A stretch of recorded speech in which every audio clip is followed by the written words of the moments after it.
ก็คอยจะบ่เห็นมีแต่คนอื่นเห็น ยังว่าเห็นอยู่ เห็น บ้างก็บ้างก็ เมื่อคืนนี้ก็สวยทอง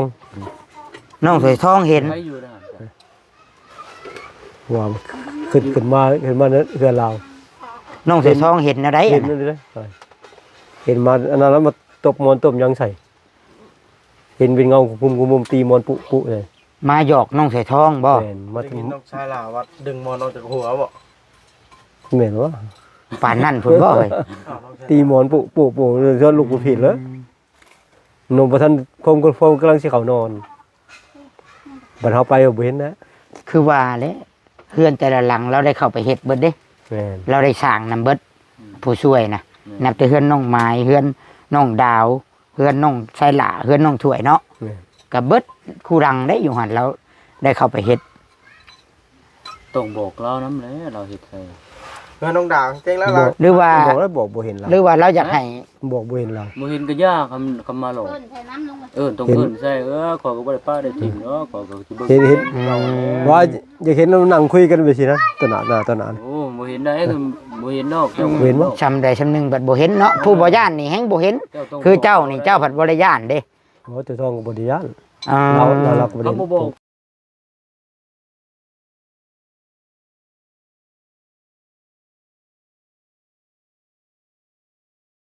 ลาทิศ ทักทายสบายดีทุกคนเลยเนาะ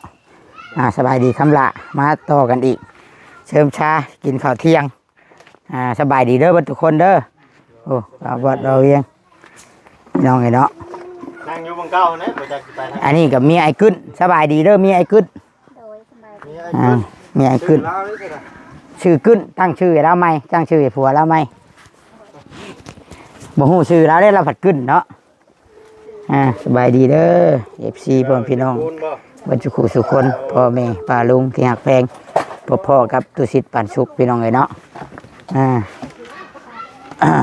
อันนี้ก็เป็นเมียของอ้ายเพิ่นมายังอยู่แต่งกินซอยตำมะฮุ่งน้ำบ่มื้อนี่ โดย ตำมะฮุ่งเพราะปิ้งไก่กับแบ่งอันนั้นเด้อเฮ็ดผักอันนั้นเลยก็แบ่งกัน แบ่งกันกิน 3โตวหลายอยู่ดอกเนาะ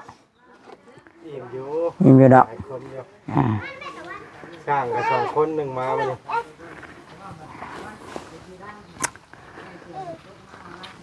แค่ละ10แค่ละ100เหรอปู่ เท่าไรแล้วยืมแล้วชาวก้อนก็บอกแล้วน้ำบอกเจ้าของแล้วน้ำเวลานับ 3,000ก้อนแล้วเราแถมข้าวก้อน หอมฮอด ก็มีแต่ว่ายืม เพราะว่ายืมเบิดจะก้อนแหละ ชื่อนั้นใช้ นับ น้ำบ้านนี่บ่อ๋อ นับไว้ เพราะว่า เอามาอยู่เนาะสมมุติว่านั่นรถไทยเนาะสมมุติว่าเขาแก่ใช้รถไทยบ่ เราบรรทุกใส่รถใหญ่มากเอามาที่รถเขา อ๋อ คันว่า เขาเข้ามาอยู่รอบสมมุติว่าเฮาสิชื่อก็ว่ารถเวียดเนี่ยเราบ่มาอยู่แล้วเข้าบ่ได้ มันเข้าบ่ได้แต่บ้านพุ่นเราบ่กล้าเข้าบ่แต่ เขาซื้อน้ำบ้านนี่บ่มีเนาะเอา มีก็ในบ้านมีก็ออกเอาอยู่พุ่นโมเมนต์นี้ เอา นี่ เขารับชงคนพี่ได้เอาบ่ได้ไปแก้เอาเองบ่แม่นบ่ จังว่านี่เนาะผมก็ได้ อันนี้ เขามีรถไทยได้คนบ้านเนาะ อันนี้เวลายืมแล้วนั่น เออ จะว่าเขายืมเป็นดินบล็อกเขาใช้เป็นดินบล็อกก็ดีที่สุด เพราะว่าเป็นเงินปัดสิเอาเงินในลาวบัดตอนเวลานี่บัดรับไปซื้อแล้วเสียเดือนบัดยามมันขึ้นลาวและสิลุบมีแต่เขาใช้ลาวเป็นดินบล็อก แม่ เขายืมเป็นบล็อกก็ใช้เป็นบล็อก แบบไรก็ใช่แบบนั้น นั่นแล้วคำหลาจะให้บ่ว่าน่ะเนาะ คำลาให้บ่เอาเลย เอ้าแก้วบอกคำหลาให้ อ่า เร็วบอกเร็วสิวางโทษให้เราเด้บ่บดว่า300ก้อนก็ตกอยู่ล้านห้า อืม ไปเกี่ยวข้าวผัดมื้อละแสนห้าหลายมื้อเด้อ 10 เลยหลาย 10มื้อก็5แสน 10มื้อ ปีเดือนนึงพอดี มาเกี่ยวข้าวบ่ฮอดเดือนไปจักเขาแล้วก่อนก็มื้อนี้น่ะเขาเกี่ยวนะส่วนหลายเขาบ่ค่อยเกี่ยวดอกเป็นวันเขาเป็นโพนเนาะเจ้าเกี่ยวไว้เจ้าก็ได้หลาย วันได้ เจ้าตื่นแต่เช้าเจ้าก็ได้หลาย วันได้อยู่ ไปถึงบ้านบ่เวียงหมดแล้ว ไปตอนเดียวเลย ว่า ได้ เนี่ แล้ ยว มันอันนั้นได้คำเจ้าเฮ็ดหลายเจ้าก็ได้หลายบ้านเฮานี่เป็นวันนี่เขาบ่อยากเกี่ยวบ้าน แมน จะกำอยู่ หากรรม เขาให้มักเที่ยวเนี่ยเขาให้จำเที่ยวเลย ไปรู้เลยที่แต่ว่าเขาหาคนงานยากยิ่งบ่อยากมีคนใครก็อยากเกี่ยวแต่ของใครของมัน กูได้หลายร้อยก็มีเด้แต่ละมื้อบ างคนก็ไล่อยู่แล้วมือหนึง4-5เซนน่ะคำเจ้าเฮ็ดดีดอก มื้อหนึงเจ้าได้การสามารถเกี่ยวได้จักร้อยบ่ใช่ ถ้าเป็นวันน่ะเขาบ่จ้างเป็นวันมาฮอดเที่ยงฮอดหยังเพื่อสิลง มี เนาะ ตามผู้สลาดได้แก้วเว้ย โดย ผู้สลาดก็มีได้กำบ่ใหญ่เขากำ เขาก็เบิ่งแหน่พรเขา คันว่าเฮาจ้างเป็นกรรมนะบ่ เขาก็เช็คเบิ่งน้ำแล้วสมมุติว่า เขากำบ่ใหญ่แต่ เฮ็ด หากำ กิโลบหลายก็บ่ไล่แน่เนาะบ่ได้ นั่นเด้ ขั้นต่ำจนล้นคือเขาเกี่ยวข้าวเขานี่บ่ได้ร้ายเนาะ มันบ่ได้หลายโอยนี่บ่เกินมื้อร้อยปลาย ตรงมาพาควรนั่นแหละ มื้อร้อยก็โอเคแล้วมื้อ สูงสุดแล้วมื้อละ100โอย ตรงมาพาควรแบบว่าเบิ่งมัน เช้า50แลง50พอเนาะ ให้สมกับเงินเพิ่นหั่นแหละว่าเฮาเฮ็ดหยังก็เป็นว่า หัวเติม กิโลเอาหลายก็บ่หลาย เติมมื้อละ100 ฮะ มัดอะไรเรียง 2,000 บ่เขาสิได้เป็นแบบไรว่า3,500บ่ แม่นน่ะประมาณนี้แหละ3มันหาหรือว่าประมาณนี้ นี่เกือบมัด 2,000โอเคร้อยมัดเจ้าก็เลยได้200,000เลยเจ้ามื้อนี้ คำปีนี้ครับมันสิบ่ขึ้นแต่ละปีมันบ่ซ้ำกันได้เกี่ยวข้าวนี่เพราะมันสิยับขึ้นตลอดเดียวกับลำนาแน่เนาะ เป็นประภายเกี่ยวเขา ถ้าลูกกาเนาะ สิรู้จักเนาะ ฮะ เจ้ารู้จักบ่ มันขึ้นไปตามเงิน พันหนึงแพงได้เงิน เกี่ยวข้าวนี่บ่ แม่น เคยอยู่เฮ็ดอยู่ พอรู้จักอยู่ บ่ เนาะ ฮู้จักอ๋อหมดสิขึ้นคอเจ้าเลยลุง จะเดี๋ยวว่าเด็ดบ่ได้เกี่ยวเขาอยู่เถื่อ เคยแหละเคยอยู่แต่ข้าวยังน้อยก็ เขาว่าลุกจะ เขาเป็นนักเรียน รูปล็อกมันได้หลายเด้เฮาซาเฮาผู้เฮาเคยจ้างนั่นหน้าบ่ทงกับจ้างเป็นวันนี่เป็นวันนี่เบิดหลายกว่า บ่ คันเฮาจ้างไปชั้นน่ะหน้าเฮานี่จ้างเบิดหันก็ประมาณ3ล้าน แล้วไว้บ่ เดี๋ยวไว้อีก2มื้อเกี่ยวข้าวแล้วบ่ทง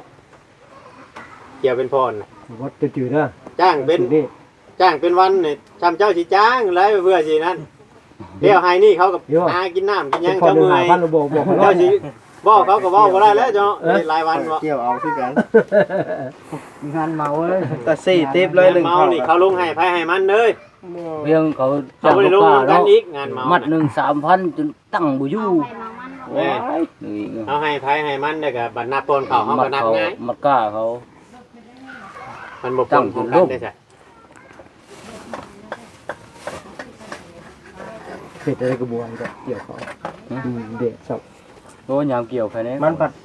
เด็ดมันบ่ล้มแน่เนาะ ลมหนาวได้ ยามเกี่ยวก็ได้เดี๋ยวนี้มัน ได้อยู่ มัดก็มัดใส่รถปั่นมันบ่คัน นี่ ปานใด เป็นลมต่อย มันบ่เมื่อยปานใด ว่าเมาเกี่ยวเขาเป็นลมต่อยได้บัด อ่า เขามัดเขาก็คำอย่างมัดเขาก็มัดได้ เดี๋ยวไว้ได้ยามเกี่ยวตามมื้อที่4ที่5นี่แม่นปันแล้วแม่นแล้วเบิดเลย ใช้น้ำตาลนี่เนี่ย มันช้าแต่ยามล้ำมาซื่อหรอกเฮ็ดนาน จ้าแต่ยามดำยามเกี่ยวจะบ่ต้อง ยำเกี่ยวแล้วไว้บ่ เข้าสุกพร้อมกัน ยามมันนั่นน่ะ เกี่ย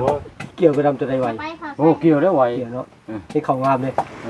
จะไม่แห้งอีกเกี่ยวแล้วก็ได้เข้าสิ ว่าเขางามในซ่าได้เกี่ยว เดี๋ยวไว้ โอ้ยชีวิต เกี่ยวเขาบ่ได้ตี แต่นี่มีด ได้หลายมัดข้าวงาม เจ้ามัดมือบ่ได้ให้ดอก มัดก็บ่ได้หลายดอกคำเขาเกี่ยวเองมัดเอง ทีนี้ จ้า เข้าหน้าโคกเขานี่โอ้โหไฟเกี่ยวแล้วเนาะ อืม ที่เข้าหน้าเบ็ดตึ๊บๆนี่มือหนึ่งยี่เมจะไข่แล้วได้บ่สุกครึ่งให้เขางามบ่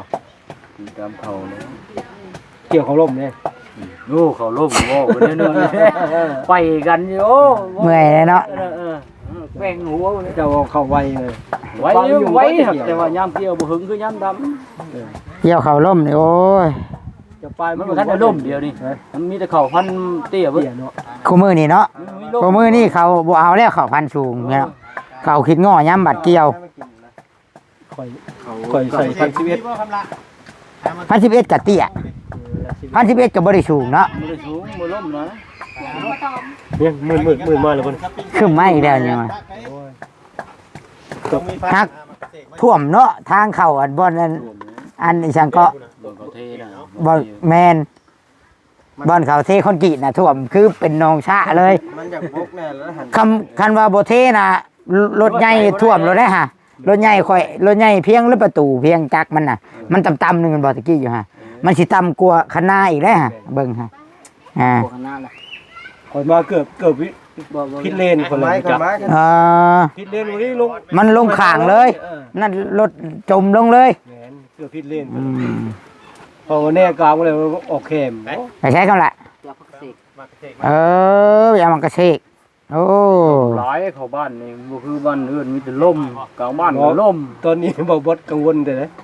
กังวลว่า กังวลยัดฝนตกเราแนมส่งผ่าน ยาน้ำขึ้นเนาะคันเขาออกเมื่อทั้งนี้บ่ได้บอกรถจักรห่วยคือกัน ได้ แห้งห่วยใหญ่แห้ง มันตูม ไปไต่ครัวนั่นน่ะ จัก ไต่ครัวเป็นแทนเดียวอ่ะ ว่าเขาเฮ็ดคักได้เดี๋ยวนี้ ฮะ เฮ็ดไม่นะได้ เขาเฮ็ดคักได้เดี๋ยวเขาปูเต็มเบิดหน้าสำหรับประธานน่ะ แล้วก็เฮ็ดข้าวเรียบร้อย ขี่ได้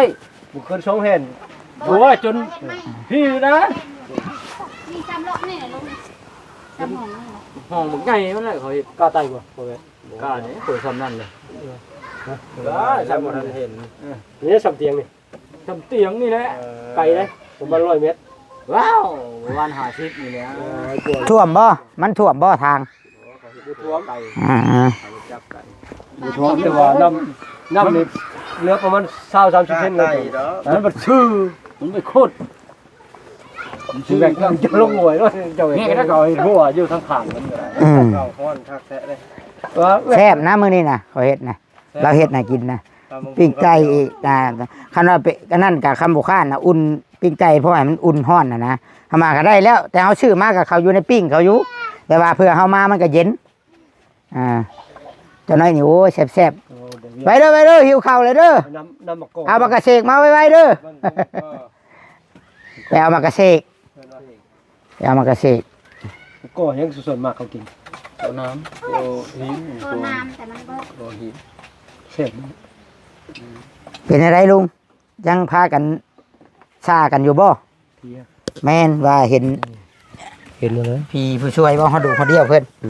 ฮะ คอยจะบ่เห็นมีแต่คนอื่นเห็น ยังว่าเห็นอยู่ เห็น ปากก็บากว่า อืม เมื่อคืนนี้ก็สวยทอง น้องสวยทองเห็น ใช้อยู่นะ ว่าขึ้นมาเห็นมาเฮือนเรา น้องสวยทองเห็นอะไร เห็นนั่นเลยเห็นมาอันนั้นแล้วมาตบมอนต้มยังใส่ เห็นเป็นเงากุมตีมอนปุเลย มาหยอกน้องสวยทองบ่ แม่นมา ได้ ถึ ยิ ง นน้องชายลาวัดดึงมอนออกจากหัวบ่ แม่นว่า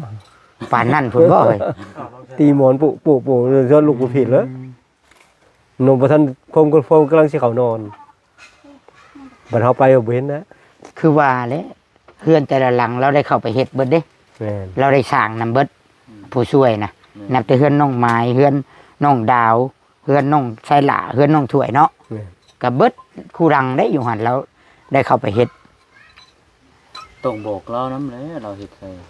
เพื่อนน้องดาวเจ๊งแล้ว บ ล่ะ อก หรือว่า บอกแล้วบอกบ่เห็นเรา หรือว่าเราอยากให้ บอกบ่เห็นเรา มือเห็นก็ยากคำมาหลอก เอิ้นใส่น้ำลงมา ต้องเอิ้นใส่ขอก็บ่ได้ป้าได้ถิ่มเนาะขอก็สิเบิ่ง เห็นว่าอยากเห็นเรานั่งคุยกันไปสินะตอนนั้น โอ้บ่เห็นได้คือบ่เห็นนอก เห็นบ่ ชำใดชำหนึ่งบัดบ่เห็นเนาะผู้บ่ย่านนี่แฮงบ่เห็น คือเจ้านี่เจ้าผัดบ่ได้ย่านเด้ โอ้แต่ทองก็บ่ได้ย่าน อ่า เราก็บ่ได้ เขาบ่บอกบ่ยากแท้ อืม ๆต้องบอกน้ำขอ ไปบ่ แลคือเก่า ไป แล้ว เอิ้น พิสูจน์เบิ่งแมลงเขา โอ้พิสูจน์ก็บ่ย่านขอก็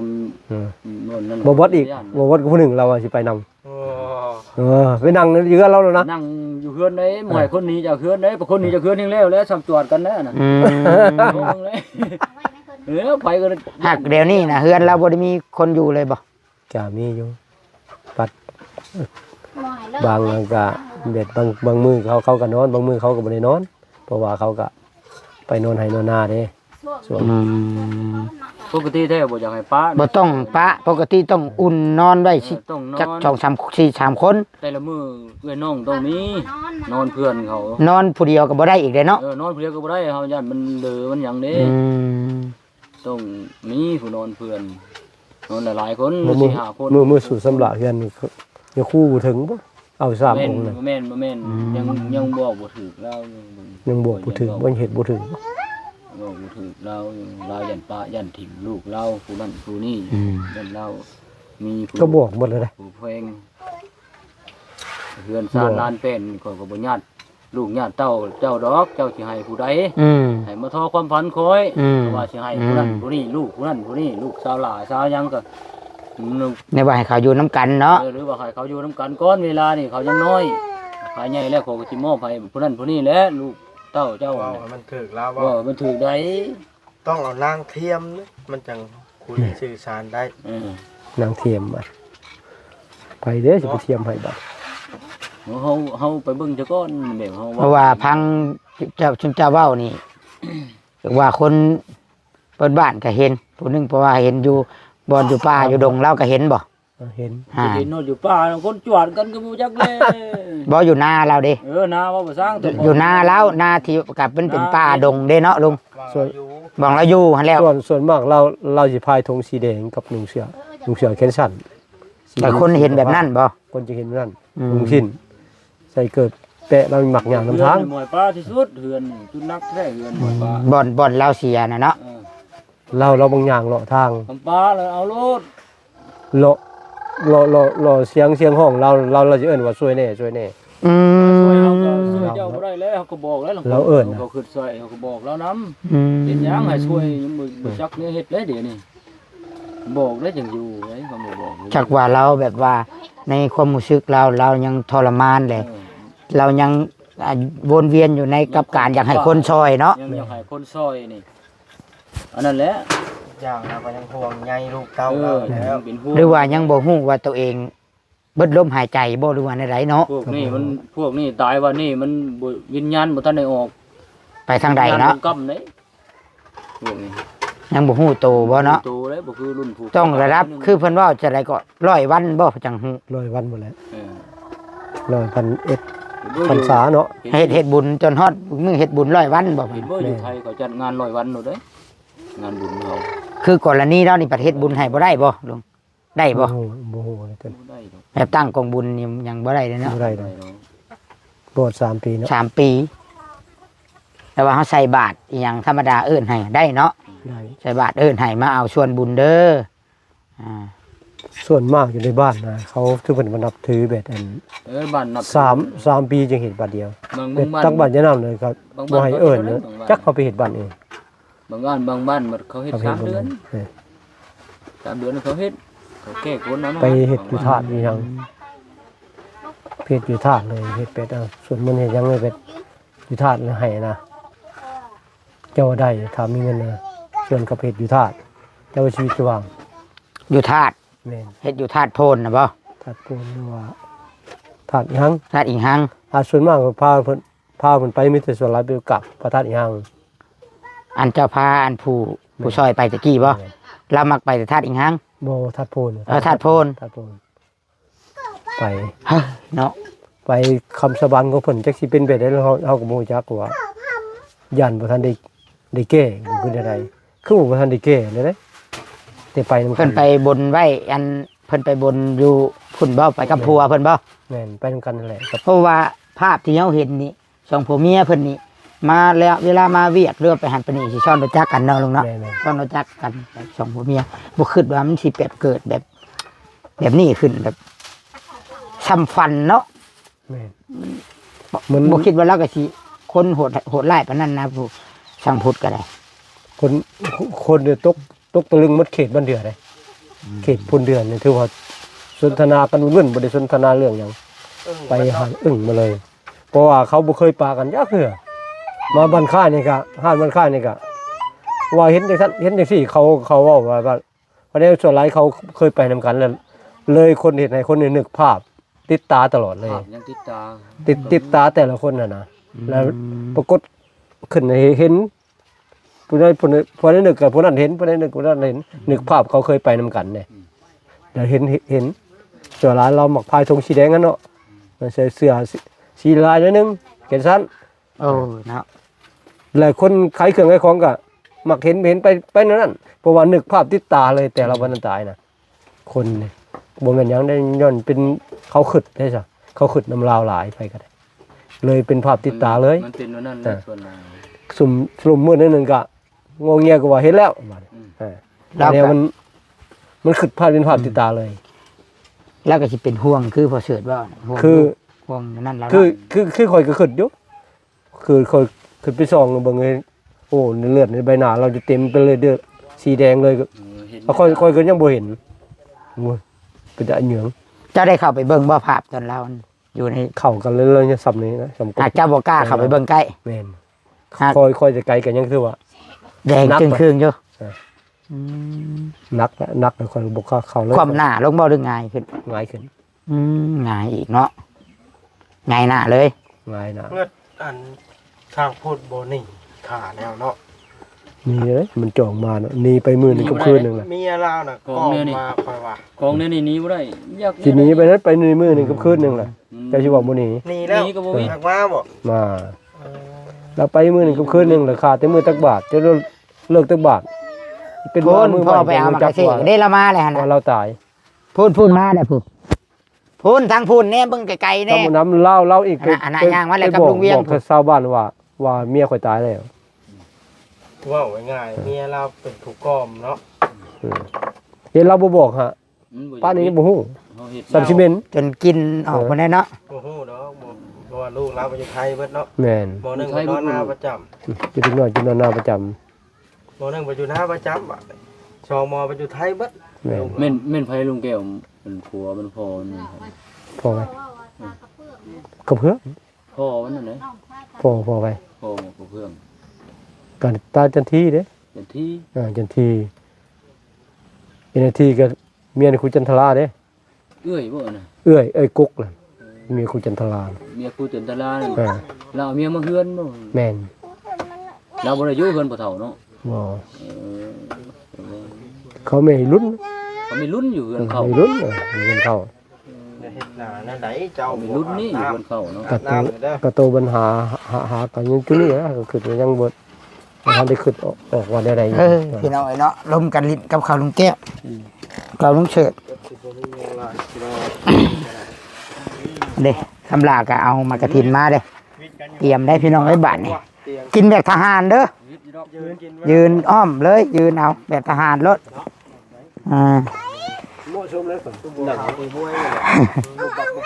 นั่งก็สิได้อยู่เนาะพี่น้องเอ้ยเดี๋ยวกินข้าวกินน้ำก่อนบ่าย ว่าเขายาว โดยสำนี้ก่อนเด้อพี่น้องคลิปนี้สิพากันกินข้าวบัดน